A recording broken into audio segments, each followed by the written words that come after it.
around 12:07 when the Philippine Coast Guard vessel is already on the move. Play. Ito ang video. Play. China Coast Guard vessel 5205 carried out a dangerous maneuver resulting to its direct ramming on the port bow of FRRB 9701. Obviously, the Chinese Coast Guard vessel 5202 has ignored collision regulation because of such action.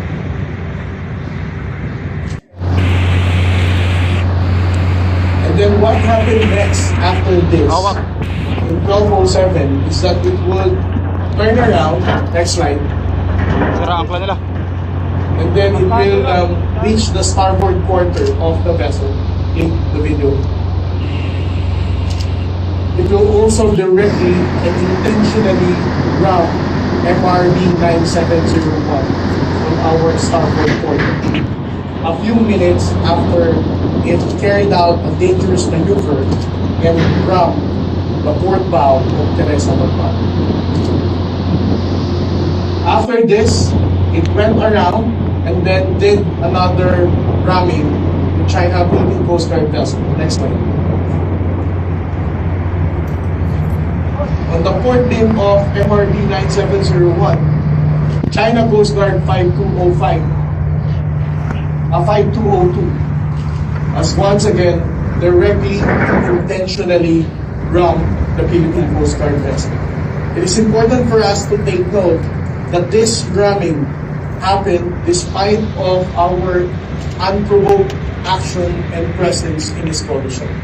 The Philippine Coast Guard vessel did not provoke or did not do anything while we are loitering around Skolo Shoal. The Chinese Coast Guard carried out dangerous maneuvers despite of being unprovoked. Next slide. These are the damages that the BRP Teresa Malpan has incurred as a result of the direct ramming and intentional collision carried out by China Coast Guard 5202. There's a damage on the bridge wing, also on the freeboard of the 9707. 9701. Next slide.